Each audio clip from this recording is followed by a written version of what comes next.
যে খবর পাওয়া যাচ্ছে, রথ মামলায় ডিভিশন বেঞ্চের রাজ্য, প্রধান বিচারপতি ডিভিশন বেঞ্চে মামলা। আজ শুনানি করে মামলা নিষ্পত্তি চায় রাজ্য। বড়দিনের ছুটির আগে আজ শেষ কাজ আদালতে।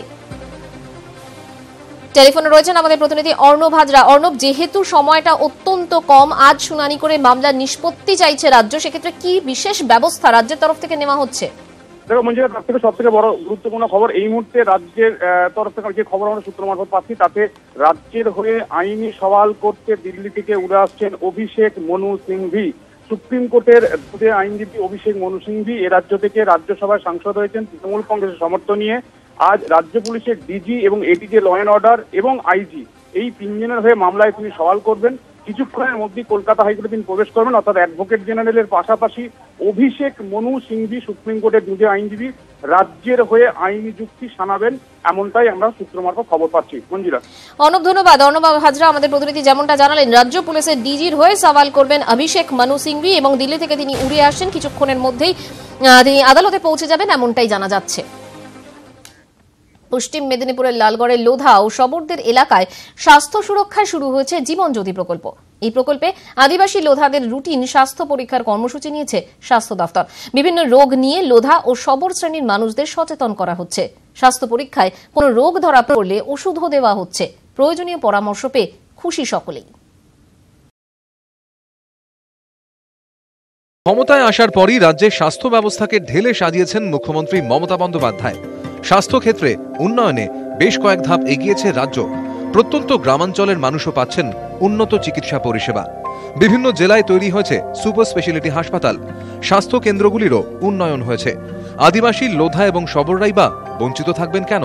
তাই লালগড়ে লোধা এবং শবরদের স্বাস্থ্য সুরক্ষায় শুরু হয়েছে জীবন জ্যোতি প্রকল্প। এই প্রকল্পের মাধ্যমে স্বাস্থ্য নিয়ে সচেতনতামূলক প্রচার চালানো হচ্ছে।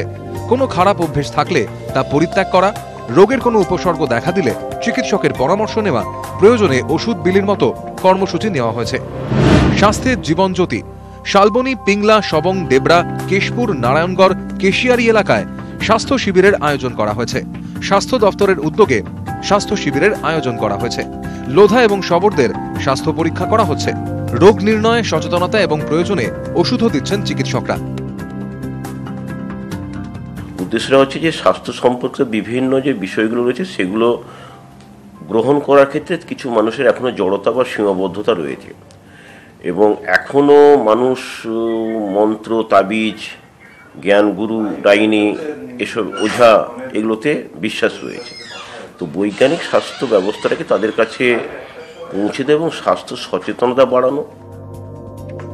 প্রত্যন্ত এলাকার মানুষ অনেক সময় দূরত্ব বা অন্য কোনো সমস্যায় স্বাস্থ্য কেন্দ্রে যেতে পারেন না। তাই স্বাস্থ্য কেন্দ্রে না গিয়েও যাতে চিকিৎসা পরিষেবা পাওয়া যায়, সেই কারণেই স্বাস্থ্য উদ্যোগী রাজ্য সরকার। স্বাস্থ্য শিবিরের কাজে হাত লাগাচ্ছেন পঞ্চায়েত সদস্য থেকে শুরু করে অন্য জনপ্রতিনিধিরাও। বরাবরই এদের প্রতি আমাদের নজর আছে, লোধা বা আদিবাসীদের প্রতি আমাদের একটা নজর আছে। মোটামুটি ঠিকই আছে।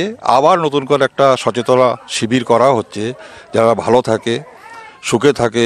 এই স্বাস্থ্য শিবির হলে পরে এখানকার মানুষ সচেতন হবে, তারা হেলথের দিক দিয়ে নজরটা রাখতে পারবে, এটাই সুবিধা। অসুস্থতায় পিছিয়ে গিয়ে নয়, বরং সুস্থ সবল জীবনযাত্রা। লোধা শবরদের এলাকায় স্বাস্থ্য পরিকাঠামো মজবুত করছে রাজ্য সরকার। অন্ধকার থেকে আলোয় ফেরাচ্ছে জীবন জ্যোতি। লোধা শবরদের জীবনে জ্যোতি ফেরাচ্ছে রাজ্য সরকার।